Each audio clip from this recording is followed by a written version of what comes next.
Qui sera même une consultante, c'est une agréable, une formidable surprise. Pour des Jeux Olympiques dans cette discipline qu'est la gymnastique, ça ne peut pas être mieux. C'est vrai qu'il a l'air de bonne humeur, ça change, il a fait la gueule toute l'année.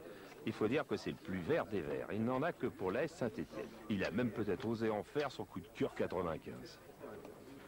Loupé, ce ne sera pas Saint-Étienne, mais vous verrez quand même du vert chez les Bretons, car Saint-Étienne avait largement battu Guingamp 4-0, et mon coup de cœur justement c'est Guingamp, une équipe formidable en 3 divisions, National 1, D2, Division 1, à peine 12 défaites. Un entraîneur fabuleux aussi, Francis Mériqui, découvert à Valenciennes, et puis une région qui regorge de caractère et de talent.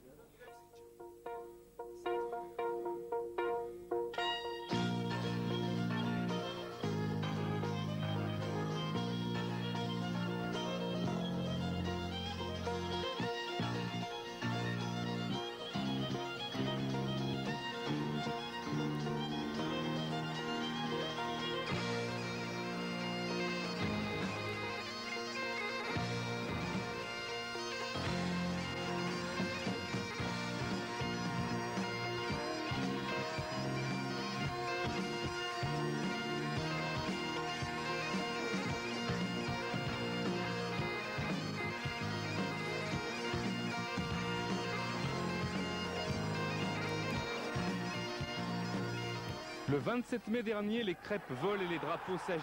Guingamp de National 1 en Division 2 est arrivé en D1. La France du foot rigole. Premier match parmi l'élite contre Martigues, les Côtes d'Armor explosent, Guingamp gagne. Le duo Carnot-Rouxel fait des étincelles, illumine le ciel bleu et les riodés du Roudourou. Je crois qu'on a développé un bon jeu et on a su montrer que notre place était quand même en première division. Bien sûr, les Bretons recevront des claques, mais le pluriel est limité à 2 calvaires, endurés à Saint-Étienne et Rennes, 4-0 et 3-0, grâce à Timothée et Grassi. Malgré tout, Angelo Hugues, le gardien des Bretons, deviendra au fil des matchs l'un des plus sûrs et des plus autoritaires du pays, le sourire du maire président de la Ligue.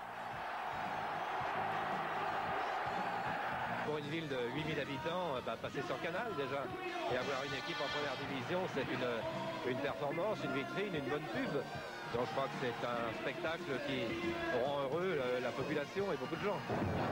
Guingamp, c'est aussi l'exploit, un de plus. Après un nul au Parc des Princes l'été, les hommes de Smériqui s'imposent à Auxerre l'automne en retrouvant Guy Varche en face. Alors qu'ils sont réduits à 10 après l'exclusion de Candela, un joli doublé de Stéphane Carnot, l'un des joueurs de base de cette équipe qui au fil des sorties montre de la qualité, beaucoup de qualité.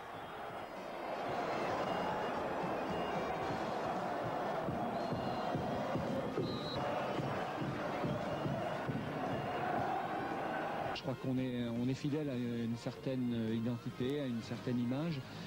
Bon, ce soir, après l'expulsion de Vincent, tout s'est modifié. On a surtout vu des qualités du cœur et de courage, mais on ne s'est pas départi quand même dans les grandes lignes.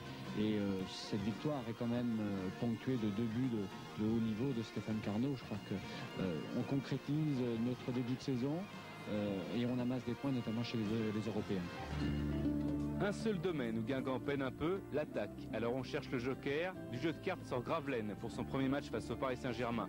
Un Paris Saint-Germain éliminé en Coupe de la Ligue grâce à un formidable but de Réginald Ray. Guingamp, 3 buts encaissés à domicile, une défense à l'italienne intraitable. Guingamp 8e du championnat, classé devant des équipes comme Strasbourg, Bordeaux, Lyon, espère encore faire longtemps la main levée.